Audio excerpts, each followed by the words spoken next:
আসসালামু আলাইকুম। আজকে আমি আপনাদেরকে 2023 সালে এইচএসসি পরীক্ষা আসা ময়মনসিংহ বোর্ডে রসায়ন প্রথম পত্রের বহু নির্বাচনী অংশের সমাধান দেখাবো। ব্র্যাকেট সিরিজ অঞ্চলে ব্র্যাকেট সিরিজ কোন অঞ্চলের পারমাণবিক বর্ণালী সৃষ্টি হয়? আমরা জানি লাইমেন অঞ্চলে আমাদের কি বলে যে আল্ট্রাভায়োলেট অতিবেগুনি বা ইউভি রশ্মি সৃষ্টি হয়, আর আমার অঞ্চলে সৃষ্টি হয় আমাদের দৃশ্যমান বা ভিজিবল রশ্মি, অর্থাৎ দৃশ্যমান রশ্মি। আর যদি আমাদের আর বাকি যতগুলো আছে পেসেন্ট টু ব্রাকেট, পেনসেন ব্রাকেট, হ্যাম্পিস ফ্রুন, যত ধরনের আছে সবগুলোতে আয়ার রশ্মি অর্থাৎ অবলোহিত বা আয়ার অর্থাৎ ইনফ্রারেড রশ্মি উৎপন্ন হয়। তো সুতরাং এখানে আমার সঠিক অ্যান্সার অবলোহিত হবে, যেহেতু এটি ব্রাকেট। পরবর্তী আমার যে প্রশ্নটি এসেছিল, কোনটি উভধর্মী অক্সাইড? আমরা জানি উভধর্মী অক্সাইডের হচ্ছে beryllium oxide, aluminium oxide, zinc oxide, এগুলো হচ্ছে যে আমাদের উভধর্মী অক্সাইড। তো তাই এখানে সঠিক অ্যান্সার অ্যালুমিনিয়াম অক্সাইড। আমাদের কোনটিতে হাইড্রোজেন বন্ধন বিদ্যমান? আমরা জানি হাইড্রোজেন বন্ধন থাকে অ্যামোনিয়া, তারপরে হচ্ছে যে পানি, তারপরে হচ্ছে হাইড্রোজেন ফ্লোরাইড, ইথানোয়িক অ্যাসিড, তারপরে হচ্ছে যে ইথানল। এগুলোর মধ্যে আমরা ইথানল প্লাস পানি, এগুলোর মধ্যে আমরা হাইড্রোজেন বন্ড দেখতে পাই। তো সুতরাং এখানে সঠিক অ্যান্সার হবে অ্যামোনিয়া। আমরা যদি দেখি 10 ml 0.5 ক্যালসিয়াম ক্লোরাইড আমরা জানি, এবং কি 5 ml 0.5 পটাশিয়াম ক্রোমেটের দ্রবণে যোগ করা হলে ক্যালসিয়াম ক্রোমাইটের দেওয়া আছে 2.3 কেএসপি, অর্থাৎ তাপমাত্রার গুণফল দেওয়া আছে 2.3 × 10⁻²। এখানে কি পদক্ষেপ করবে? পদক্ষেপ যদি কেআইপি আমার গ্রেটার দেন কেএসপি হয়, তাহলে আমার অদক্ষেপ পড়বে, অর্থাৎ আয়নিক গুণফল বেশি হলে আমার অদক্ষেপ পড়বে। এখানে আমার যেহেতু ক্যালসিয়াম ক্লোরাইড দেওয়া আছে, আর এখানে ক্যালসিয়াম প্লাস 2 ক্লোরাইড মাইনাস উৎপন্ন হবে। তো এখানে আমরা যদি দেখি আমার S1 B1 S2 B2, এখানে আমার যদি S2 বাইর করতে হবে, S1 হবে আমার 10 ml × 0.5 ml, আর হচ্ছে যে B2 হবে যে আমার এখানে 10 + 5 মোট যত এমএল আছে তত। এখানে আমরা একটা মান পাবো, সেই মানটা আমরা ক্যালসিয়ামের জন্য ইউজ করব। আর হচ্ছে যে ঠিক একইভাবে S3 B3 সমান S4 B4। এখানে আমরা যদি S4 বাইর করতে যাই, তাহলে আমরা S3 B3/B4, B4 এর ক্ষেত্রে একই মান হবে 10 + 5, যেহেতু মোট আমার এমএল হবে। আর হচ্ছে যে এখানে আমার 5 × 0.5 হবে। এক্ষেত্রে আমরা যদি পটাশিয়াম ক্রোমেটটা ভাঙি, তাহলে আমাদের হবে 2 পটাশিয়াম প্লাস ক্রোমেট আয়ন। এই যে এখানে আমি যে একটি মান পাবো, এটি আমি ক্রোমেট আয়নের জন্য ব্যবহার করব।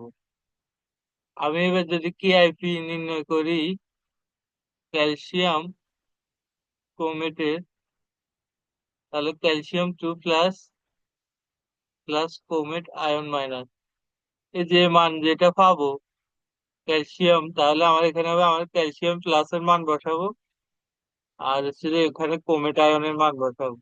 যে দুইটা আমি অলরেডি বাইর করে নিছি কিসের মাধ্যমে, S2 এবং কি S4 এর মাধ্যমে। এই মানগুলো দিয়ে আমি যে মানটা পাবো, সে মানটা আমার দেখবো যে অনেক বেশি, কেএসপি তুলনায় অনেক বেশি। এখানে KIP2 KSP মানটা আমার সত্যটা মানবে, তখন আমার এটা অদক্ষেপ সৃষ্টি হবে। 200 টাকা সঠিক অ্যান্সার 1 নম্বরটি। নিচের কোনটি কর্ণ সম্পর্ক? আমরা যদি দেখি beryllium, boron, carbon, nitrogen, oxygen, chlorine. আর আমরা যদি এখানে দেখি ম্যাগনেসিয়াম, লিথিয়াম, আর হচ্ছে এখানে সোডিয়াম, ম্যাগনেসিয়াম, তারপরে aluminium, sodium, magnesium, aluminium, silicon, phosphorus, sulphur, chlorine. এখানে যদি লিথিয়ামের সাথে ম্যাগনেসিয়াম, আর হচ্ছে বেরিলিয়ামের সাথে অ্যালুমিনিয়াম, বোরনের সাথে সিলিকন, কার্বনের সাথে ফসফরাস, নাইট্রোজেনের সাথে সালফার, অক্সিজেনের সাথে ক্লোরিন, এরকম একটি সম্পর্ক। হ্যাঁ, আমরা এখানে দেখি বেরিলিয়ামের সাথে অ্যালুমিনিয়াম আছে না নাই, কিন্তু বোরনের সাথে সিলিকন এই সম্পর্কটি আমরা গ নাম্বার অপশনে দেখতে পাচ্ছি। তো সুতরাং এখানে কর্ণ সম্পর্ক কি হচ্ছে যে বোরন এবং কি সিলিকন। পানির দাব্যতার কর্ণ কমিটির সূত্র আমরা এখানে কি সোডিয়াম, ম্যাগনেসিয়াম, আর অ্যালুমিনিয়াম, আর হচ্ছে silicon. Sodium plus magnesium 2 plus aluminium 3 plus silicon 3 plus. Charge বাড়লে পোলার আয়ন বাড়ে, পোলার আয়ন বাড়লে সমযোজী বাড়ে, আয়নিক কমে, আর হচ্ছে যে আয়নিক কমে এবং কি দ্রবণীয়তা কমে। তো সুতরাং এখানে সবচাইতে বেশি দ্রবণীয়তা কম হচ্ছে যে সিলিকনের, তারপর দেওয়া হবে যে অ্যালুমিনিয়ামের, তারপর দেওয়া হবে যে আমাদের সোডিয়ামের। তো সুতরাং এখানে সঠিক অ্যান্সার ক নাম্বার, দ্রবণীয়তা সোডিয়ামের বেশি। যদি উল্টা হবে, চার্জ যদি কমে আর পোলার আয়ন কমবে, পোলার আয়ন কমলে আমার সমযোজী কমবে, সমযোজী কমলে আমার আয়নীকরণ বাড়বে, আয়নীকরণ বাড়লে আমার দ্রবণীয়তা বাড়বে। এখানে সঠিক অ্যান্সার 4 নাম্বারটি। হীরক এবং কি গ্রাফাইটের মধ্যে উভয় কার্বন দ্বারা গঠিত। হ্যাঁ, উভয় কার্বন দ্বারা গঠিত, কথা হলো তাদের সংকরায়ন ভিন্ন। আমরা যদি দেখি উভয়ের কার্বন sp না, একজন হচ্ছে sp² সংকরিত, একজন হচ্ছে sp³ সংকরিত। আর হচ্ছে যে আমাদের এখানে বিদ্যুৎ পরিবাহী করে, উভয় বিদ্যুৎ পরিবাহিতা ভিন্ন। হ্যাঁ, এটা সঠিক। কারণ একজন বিদ্যুৎ পরিবহন করে, গ্রাফাইট বিদ্যুৎ পরিবহন করে, কিন্তু আমার হীরক বিদ্যুৎ পরিবহন করে না।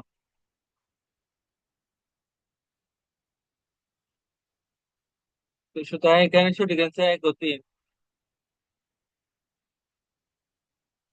25 ডিগ্রি সেলসিয়াস তাপমাত্রায় পানির আয়নিক গুণফল কত? 25 ডিগ্রি সেলসিয়াস তাপমাত্রায় পানির আয়নিক গুণফল সব সময় 1 × 10⁻⁴ কেডব্লিউ সমান। তাহলে এখানে সঠিক অ্যান্সার 4 নাম্বারটি, 14। 1 × 10⁻⁴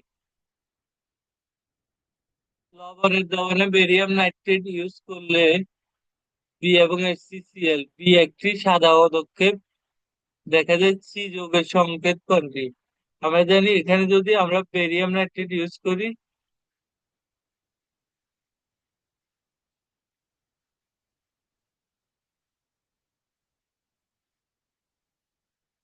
বেরিয়াম নাইট্রেট আমাদের দুই ক্ষেত্রে ইউজ করা হয়। একটা হচ্ছে সালফেট আয়ন শনাক্তকরণে, আর একটা হচ্ছে যে আমাদের কার্বনেট আয়ন শনাক্তকরণ।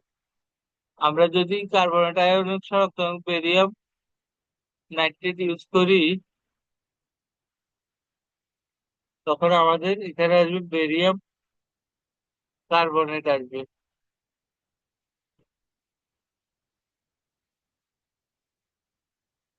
তো বেরিয়াম কার্বনেটকে যদি আমরা HCl দিই, তখন যদি আমাদের কার্বন ডাই অক্সাইড উৎপন্ন হয়, এই যে দেখেন কার্বন ডাই অক্সাইড উৎপন্ন হয়, তখন কার্বন ডাই অক্সাইড উৎপন্ন হবে এবং কি প্লাস বেরিয়াম ক্লোরাইড উৎপন্ন হবে। তো সুতরাং এখানে আমার সি যৌগটি হবে বেরিয়াম ক্লোরাইড, আর বি যৌগটি হবে বেরিয়াম কার্বনাইড।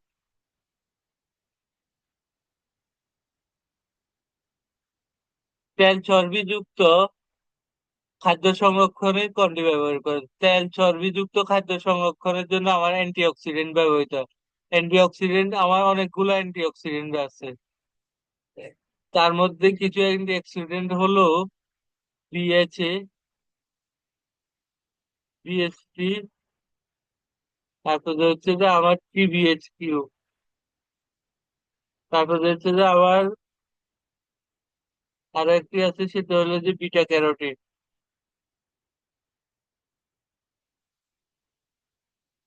তো তো সুতরাং বিএইচ এ হচ্ছে বিউটাইলেটেড হাইড্রক্সি অ্যানিসন, বিএসটি হলো বিউটাইলেটেড হাইড্রক্সি টলুয়েট, টিবিএইচটি হলো যে butylated hydroxy butylated tertiary butylated hydroxy quinol. তো সুতরাং এখানে সঠিক অ্যান্সার হবে ক নাম্বারটি।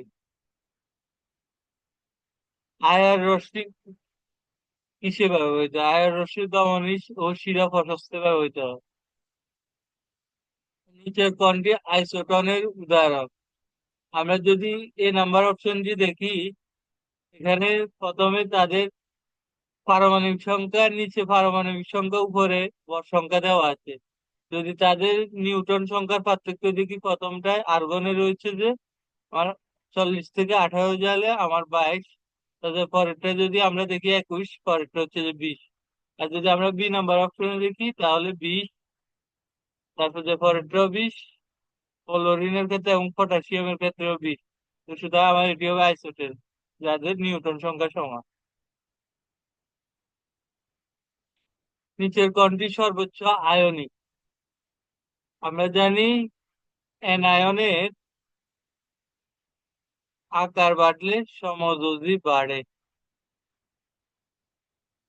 আর যদি অ্যানায়নের আকার কমে, সমযোজী কমে, আয়নিক বাড়ে। আর এখানে সমযোজী কমলে সমযোজী বাড়লে আয়নিক কমে।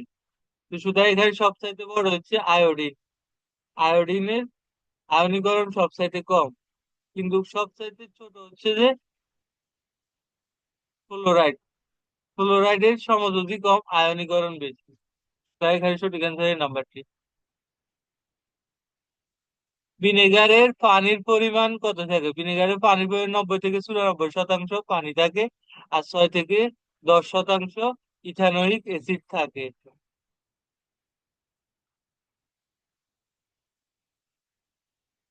উপশক্তি স্তরের সর্বোচ্চ ইলেকট্রন ধারণ ক্ষমতা কত?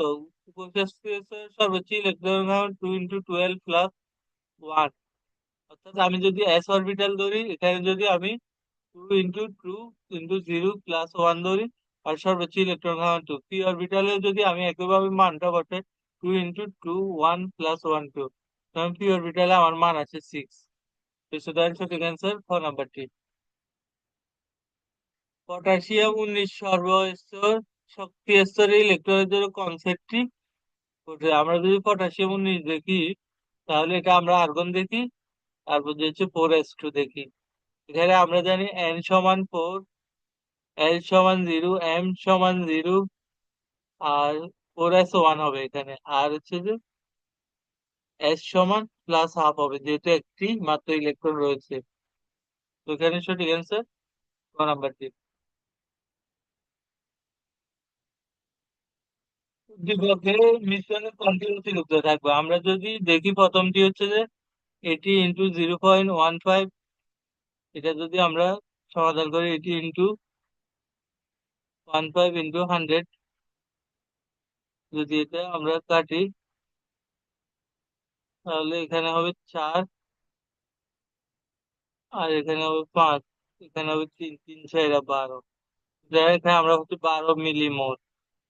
আর যদি আমরা এখানে করি 40 × 0.25, এখানে পাবো আমরা 40 × 25 × 100। এখানে হচ্ছে যে আমার 4, আর এখানে হচ্ছে যে আমার 10। এখানে হচ্ছে যদি আমি 10 দিই, 7 কাটি, 4 × 2.5, সুতরাং এখানে আমি পাবো 10 মিলিমোল। তাহলে আমি এতটুকু শিওর হলাম, এখানে অ্যামোনিয়াম হাইড্রোক্সাইড আর হচ্ছে যে হাইড্রোজেন ক্লোরাইড, ক্লোরাইড এখানে আছে 12 মিলিমোল অ্যামোনিয়াম হাইড্রোক্সাইড, আর হচ্ছে 10 মিলিমোল হাইড্রোজেন ক্লোরাইড। তাহলে আমার অ্যামোনিয়াম ক্লোরাইড উৎপন্ন করবে, আর হচ্ছে যে পানি উৎপন্ন করবে।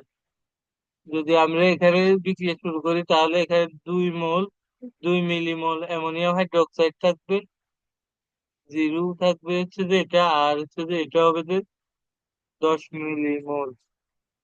Ammonium chloride.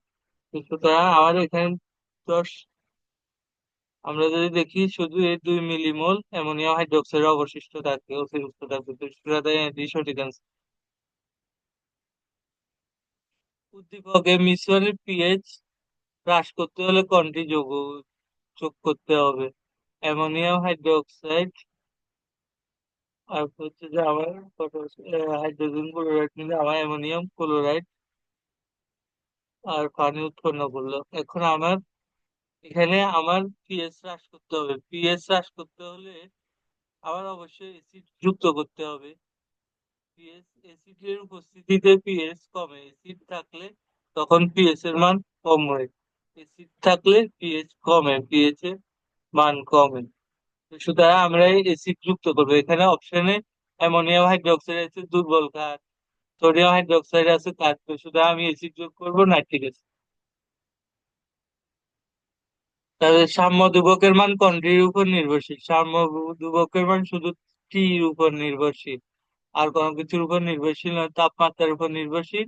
প্রভাব দ্বারা প্রভাবিত না ক্ষুদ্র হলে মিশ্রণের বিক্রিয়ক সবচাইতে বেশি থাকে। সুতরাং এখানে সঠিক অ্যান্সার 1, 2, 3, 3টা। কোন যৌগটি আয়নীকরণ ও সমাধান? আমরা যদি এখানে দেখি খ এবং গ নাম্বারটি HClO4 এবং কি ক্লোরিক অ্যাসিড এবং কি সালফিউরিক অ্যাসিড, এগুলো সমযোজী এবং কি আয়নিক থাকে এদের মাঝে। আর যদি আমরা KdFO4 দেখি এবং এটি হাইড্রোনিয়াম আয়ন দেখি, এখানে শুধু সমযোজী এবং সন্নিবেশ থাকে। কিন্তু আমাদের পটাশিয়াম বোরন টেট্রাফ্লোরাইড দেখলে এখানে আমাদের আয়নীকরণ, সমযোজী এবং কি সন্নিবেশ তিনটায় দেখা যায়। সুতরাং এখানে সঠিক অ্যান্সার আমার ক নাম্বারটি। কেন এখানে সঠিক অ্যান্সার K+BF4-। সুতরাং এখানে এটা কি আয়নীকরণ একটা। BF4 এ BF3 পর্যন্ত হচ্ছে সমযোজী, আর একটা BF4- এটা হয় আয়নীকরণ, সরি সন্নিবেশ। সুতরাং এখানে 1, 2, 3 তিনটা পাওয়া যায়। আয়নীকরণ, সমযোজী, সন্নিবেশ তিনটা পাওয়া যায়। গ্রিন কেমিস্ট্রি কত সালে সূচনা? 1990 সালে। আপাতিত রশ্মি আল্ট্রাভায়োলেটে আসল ঢাকা বিকিরিত রশ্মির বিকিরিত তরঙ্গ দৈর্ঘ্য কত হবে? 10 to 375 ন্যানোমিটার এখানে, বা 380 ন্যানোমিটার অ্যাপ্রক্সিমেট মান একটা দেওয়া আছে। তাই এখানে এটি হবে যে কেটে গেল।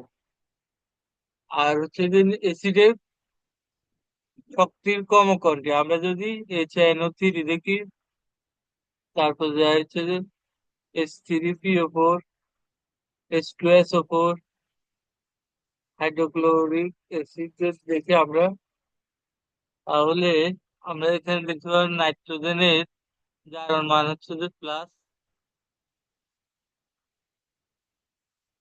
+5। এখানে হচ্ছে যে প্লাস 4 × 2 = 8, 8 থেকে 3 গেলে +5, আর এটা হচ্ছে +6। আর H2SO3 দেওয়া আছে। তো সুতরাং এটা হবে প্লাস 6, 6 থেকে 2 যায় +4, আর এটা হচ্ছে যে আমার +1। নাইট্রিক অ্যাসিড এবং ফসফরিক অ্যাসিডের জারণ মান সমান হলেও এদের জারণ মান সমান হলেও এদের যার আকার ছোট তার শক্তিশালীতা বেশি। সুতরাং নাইট্রিক অ্যাসিড থেকে ফসফরিক অ্যাসিডের শক্তিশালী বেশি, আর পরবর্তী গুলো যার জারণ মান বেশি সে তত বেশি শক্তিশালী। সুতরাং এখানে সঠিক অ্যান্সার খ নাম্বারটি। মল্ট ভিনেগার তৈরির ক্ষেত্রে নিচের কোনটি সঠিক? অ্যাসিটোব্যাক্টরকে ইথানলে, তারপর হচ্ছে অ্যাসিটোব্যাক্টরকে ইথানলকে ইথানোয়িক অ্যাসিডে রূপান্তর করে। আমরা যদি দেখি আমাদের অ্যাসিড প্রস্তুতি CH3CH2OH, এখানে অ্যাসিটোব্যাক্টর থাকে, এখানে ইথানোয়িক অ্যাসিড উৎপন্ন হয় ভিনেগারে। তো সুতরাং এখানে সঠিক অ্যান্সার আমার 3 নাম্বারটি।